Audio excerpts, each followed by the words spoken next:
গোপালগঞ্জ গ্রামে বসবাস করত নয়ন। সে পড়াশোনার জন্য শহরে গিয়ে থাকত, কিন্তু বড় হওয়ার পরে তার গ্রামের প্রতি একটা আলাদাই আকর্ষণ চলে আসে। তাই সে শহর থেকে আবার গ্রামে ফিরে আসে। সে পুরো গ্রাম ঘুরে বাড়ির কাছে যখন আসে, তার সাথে হঠাৎ করেই মালতীর দেখা হয়ে যায়। কি গো নয়ন দাদা, কেমন আছো তুমি? অনেকদিন বাদে শহর থেকে গ্রামে ফিরলে, ব্যাপার কি তোমার? আরে মালতী, শহর আর ভালো লাগছে না আমার। গ্রামে নিজের একটা টান আছে, সেই জন্যই তো আমি শহর থেকে ছুটে চলে এলাম গ্রামে। নতুন কিছু করার জন্যই আমি গ্রামে এসেছি। তুমি আবার গ্রামের জন্য কি করবে? তোমার গ্রাম কি পছন্দ হবে? কেন পছন্দ হবে না? আমি গ্রাম পছন্দ করি বলেই তো সেই টানে শহর থেকে সমস্ত কিছু ছেড়ে আমি গ্রামে ফিরে এসেছি। সেটা না হয় মানলাম, কিন্তু তুমি ছোট থেকে এত বড় পর্যন্ত শহরে থাকলে, পড়াশুনো করলে, শহরের সমস্ত নিয়ম কায়দা জানলে, এখন তোমার শহর আর ভালো লাগছে না, তুমি গ্রামে ছুটে এলে কিসের টানে দাদা? জানি না আমি কিসের জন্য গ্রামে এসেছি, কিন্তু আমার মন খুব করে টানছিল যে আমি গ্রামে চলে আসি। গ্রামের মানুষের জন্য, এই গ্রামের জন্য কিছু একটা করি। সেই জন্যই তো আমি গ্রামে ছুটে চলে এলাম। আচ্ছা ঠিক আছে, তোমার সাথে অনেক কথা হলো, যাও তুমি এখন গিয়ে বিশ্রাম নাও, কাল তোমার সাথে আবার কথা হবে। তারপরে নয়ন নিজের ঘরে চলে যায় বিশ্রাম নেয়ার জন্য। আর সে খাটের উপর বসে বসে কি যেন মনে মনে ভাবতে থাকে। এত সুন্দর জায়গা, শহরের কোলাহল থেকে অনেক শান্ত।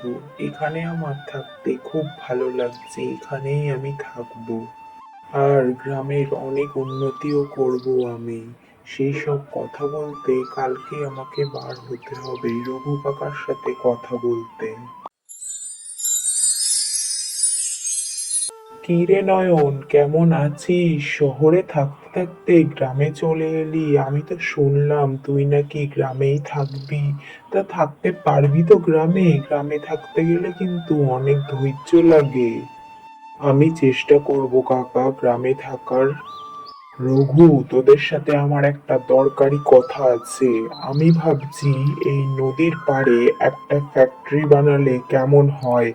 গ্রামে চাকরিও আসবে, মানুষজন দুটো ভাত খেয়েও বাঁচবে। কিন্তু বাবু, আপনি যদি গ্রামে নদীর পাড়ে ফ্যাক্টরি বানান, তাহলে নদী শুকিয়ে যাবে, আমরা তো না খেতে পেয়ে মরে যাব। কে বলেছে তোদের নদীর পাড়ে ফ্যাক্টরি করলে নদী শুকিয়ে যাবে? নদী আরো বরঞ্চ সুন্দর হবে, মানুষজন আয় উন্নতিও করতে পারবে। না না প্রধান সাহেব, আপনি কি বলছেন? আমি দেখেছি নদীর পাড়ে ফ্যাক্টরি করলে ফ্যাক্টরির নোংরা আবর্জনা গিয়ে সব নদীতে পড়ে, আর তারপরে নদী আস্তে আস্তে শুকিয়ে যেতে থাকে। এইভাবেই নদী নষ্ট হয়। এই নদীও কিন্তু একদিন নষ্ট হয়ে যাবে যদি নদীর পাড়ে ফ্যাক্টরি করা হয়। শোন, তোদেরকে জানানোর দরকার তাই আমি জানিয়ে দিলাম, কিন্তু এই নদীর পাড়ে ফ্যাক্টরি তো আমি করবই। বাবু, আমাদের প্রাণ থাকতে এই নদীর পাড়ে কোনো ফ্যাক্টরি করতে দেব না আপনাকে।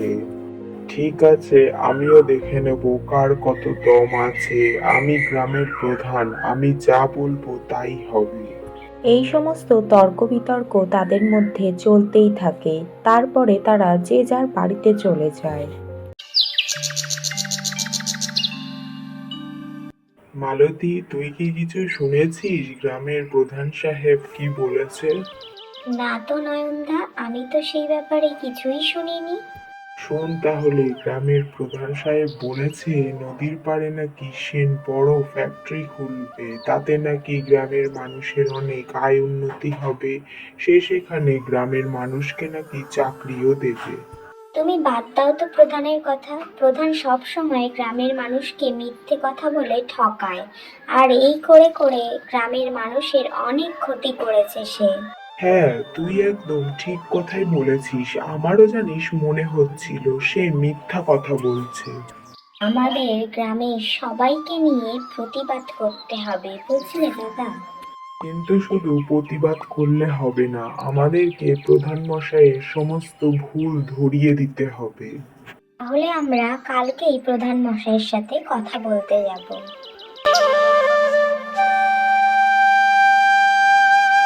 পরের দিন সকালবেলা রঘু কাকা আর নয়ন মিলে গ্রামের প্রধানকে সমস্ত কিছু বুঝিয়ে বলে যে নদী শুকিয়ে গেলে গ্রামের কি কি ক্ষতি হবে। আর সেই সমস্ত কথা শুনে গ্রামের প্রধানও বুঝতে পারে সত্যিই নদী শুকিয়ে গেলে গ্রামের অনেক বড় ক্ষতি হয়ে যাবে। তাহলে নয়ন, আমরা নদীটাকে বাঁচিয়েই ফেললাম।